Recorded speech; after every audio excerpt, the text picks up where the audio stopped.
여러분, 예수님은 제자들에게 십자가의 순환, 그 부활 예고하셨습니다. 오늘 우리가 보는 마가복음 9장 30절도 두 번째 십자가의 순환을 예고하셨던 말씀이 있습니다. 문제는 함께 했던 제자들이 예수님의 뜻을, 예수님의 말씀을, 이 가르침을 이해하지 못하고 있다는 것입니다. 오늘 31절에 보면 이는 제자들을 가르치시며 또 인자가 사람들의 손에 넘겨져 죽임을 당하고 죽인 지 3일 만에 살아나리라는 것을 말씀하셨기 때문이더라. 분명히 말씀하셨습니다. 분명히 가르쳤습니다. 십자가에 죽임을 당하고 죽은 지 3일 만에 살아나리라. 이 부활을 말씀하시고 가르치셨습니다. 이 자리는 나도, 이 자리는 우리 가족들도 예수 십자가의 부활을 우리가 알고 있지 않습니까? 죽은 지 3일 만에 살아나셨다. 지금 사순절 그리고 고난주간을 앞두고 부활주일까지 앞두고 있는 우리에게 예수님이 십자가에 죽으시고 부활하셨다는 것을 알고 있습니다. 그러나 아는 것, 들은 것으로 그치는 것이 아니라 그것을 믿고 믿음으로 살아가는 것이 더 중요한 것이죠. 그러니까 믿고 움직이는 것입니다. 믿고 그리고 기도하는 것이죠. 기도하면 우리에게 닥쳐졌던 우리도 죽은 자 같으나 우리도 살아나는 것이고 우리 인생 가운데 라이즌 일어나는 부활도 믿고 기도할 때 역사하는 힘이 나타난다는 것입니다. 근데 제자들은 두 번째 이 예수님께서 친히 십자가의 순환 부활을 가르치셨음에도 불구하고 32절에 보면 그러나 제자들은 이 말씀을 깨닫지 못하고 묻기도 두려워하더라. 여러분 깨닫지도 못할 뿐만 아니라 이러한 일들에 대해서 믿고 싶지도 않고 그리고 이 사실에 대해서 희미하게 알고 있으면 물어야 되는데 묻지도 않는다는 것이죠. 이 말씀 뭔지 아십니까? 내 관심밖에 아니라는 것입니다. 아니 내가 믿고자 하는 것이 아니었다는 것입니다. 지금 예수님과 함께 이제 예수님이 예루살렘의 왕이 되시고 그리고 로마를 전복하시는 그런 메시아의 예수님으로만 이해했던 것이죠. 그도 그럴 것이 예수님이 가는 곳마다 인파들이 인산인해를 이루었습니다. 그리고 예수님께서 말씀으로 고치셨죠. 예수님께서 능력을 나타내셨던 것입니다. 예수님께서 귀신을 쫓으시고 각종 병든 자를 고치시고 그리고 자연을 잠잠하게 하실 수 있는 그 능력을 보아왔습니다. 내가 믿는 예수님, 내가 따르는 예수님이라면 나의 욕망을, 그래, 나의 꿈을 실현시킬 수 있는 분이다. 야, 내가 예수님과 함께 하다 보면 나도 어느 지위에 오를 수 있겠구나. 나도 이런 사람이 될 수 있겠구나. 나도 한 자리 할 수 있겠구나. 이런 욕망을 가지고 있었다는 것입니다. 여러분, 어제, 지난 주일 우리가 예배 가운데 제목이 그거 있지 않습니까? 욕망이 아니라 신앙으로. 우리의 욕심이 아니라 예수님을 믿는 믿음으로 그렇게 살아가는 것입니다. 내 뜻이 아닌 하나님의 뜻을 이루는 것. 오늘 이 자리에 있는 여종들에게도 내 뜻이 아닌 주님의 뜻을 이루소서 주님의 뜻이 이루어지는 것입니다. 우리 교회 위에도 우리 가정 위에도 나에게도 주님의 뜻이 이루어지기를 원하는 것입니다. 그런데 지금의 제자들은 예수님을 말씀을 깨닫지 못했다.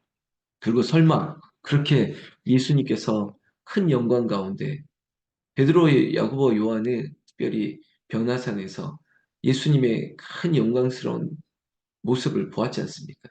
하늘에서도 이는 내 사랑하는 아들이고 이 말씀을 들으라 했던 그 예수님이 제자들의 기대치에는 그래 이제는 영광 중에 아까 조금 전에 말했던 반복이지만 그래 예루살렘의 왕이 되시고 이 땅의 메시아가 되시고 우리도 그 왕 대신 예수님과 함께 그래 좌우 우편에 큰 영광의 자리에 서겠구나라고 했던 그 기대, 그 욕망, 그 욕심이 십자가의 길로 우리를 이끌지 못하고 있을 수 있다는 것입니다.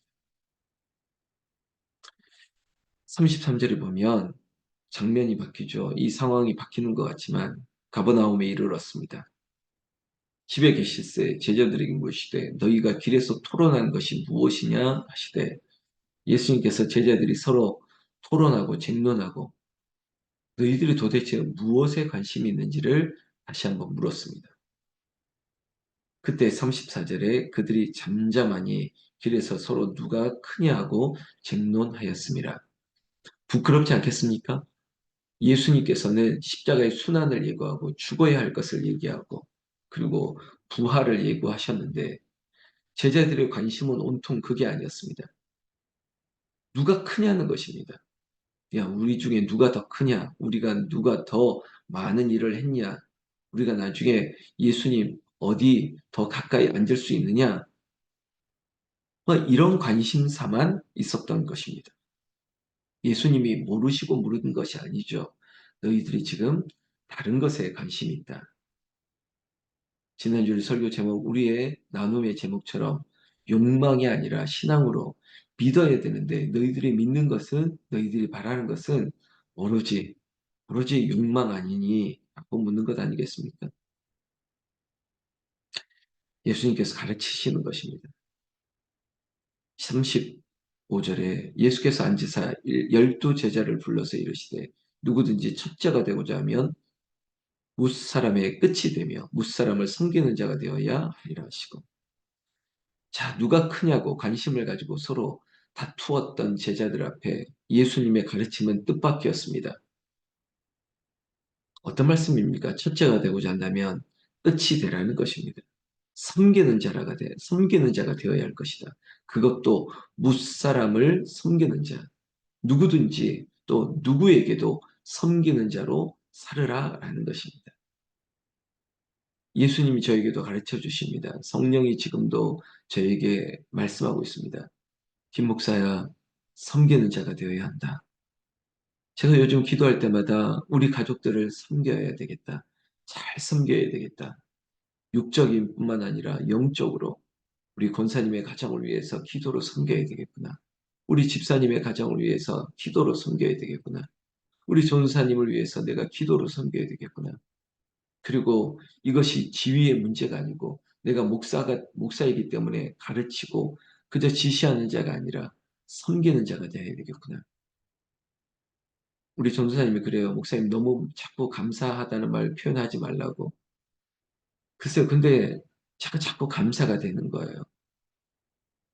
저를 하나님께서 좋은 목사로 만들어주시고 이 선하다는 게 여러분 너무 추상적이지만 하나님 앞에 부끄럽지 않은 나부터서 교만하지 않고 겸손하고 낮아지면서 예수님 닮기를 원하는 그 삶으로 이끌으시는 하나님의 은혜를 알다 보니까 너무 감사한 거예요. 한 분 한 분이 귀한 거예요. 그래서 더 기도가 되는 거예요. 권사님 건강을 붙들어 주세요. 아픈 곳을 만져주세요. 어서 일어나게 해주세요. 이 아이의 강직을 막아주세요. 하나님 지켜주세요. 아픈 곳을 만져주세요. 그의 자손들을 하나님께서 붙들어 주세요.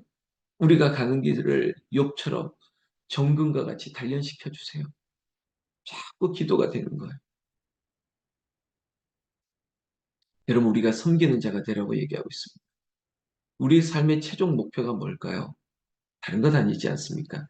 예수님 닮아가며 사는 것입니다. 예수님처럼 살고 싶은 거예요. 그런데 예수님께서 친히 섬기는 자가 되라고 말씀하시는 이 은혜가 우리 안에 넘치기를 원합니다.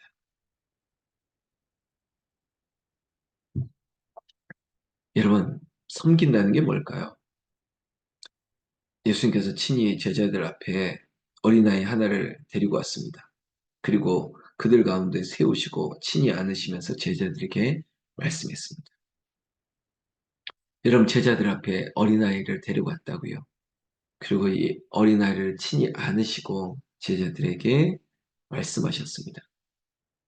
분명한 시청각이죠. 분명한 말씀입니다. 누구든지 내 이름으로 이런 어린아이 하나를 영접하면 곧 나를 영접하며 누구든지 나를 영접하면 나를 영접함이 아니요 나를 보내신 이를 영접하느니라. 여러분 누가 크냐라고 서로 다투는 제자들에게 섬기는 자가 되어야 된다. 그러면서 아이 하나를 안으시고 말씀하셨던 거, 이런 어린 아이를 영접할 줄 알아야지. 누구든지 나를 영접하는 것이 나를 보내신 이를 영접함이라. 여러분, 하나님의 나라를 얘기할 때, 여러분, 이 말씀을 그저 어린아이와 같은 마음이 있어야 된다. 어린아이 같은 순전함이 있어야 된다. 그렇게 해석하는 것이 아니에요.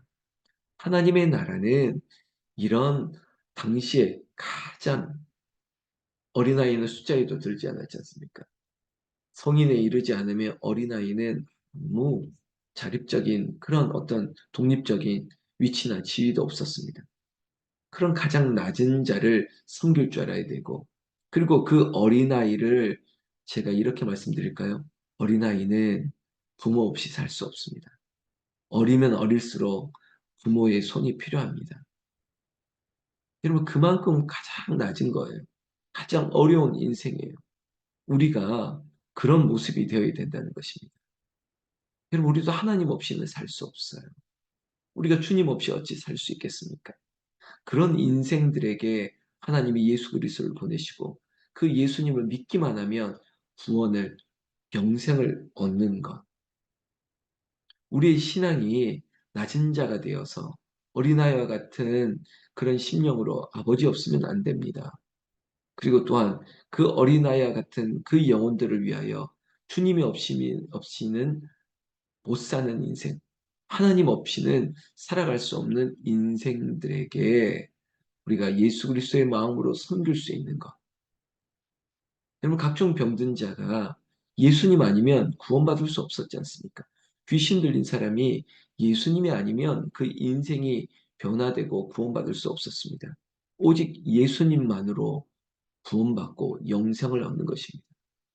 우리가 그 인생들을 우리의 삶도 주님이 없이는 안 되고 또 누군가를 바라볼 때 주님 없으면 안 되는 그 인생들을 위해서 주님의 마음으로 주님의 말씀으로 섬기는 자가 되어야 하겠다는 것입니다. 여러분, 오늘 말씀은 섬기는 자가 되어야 하리라.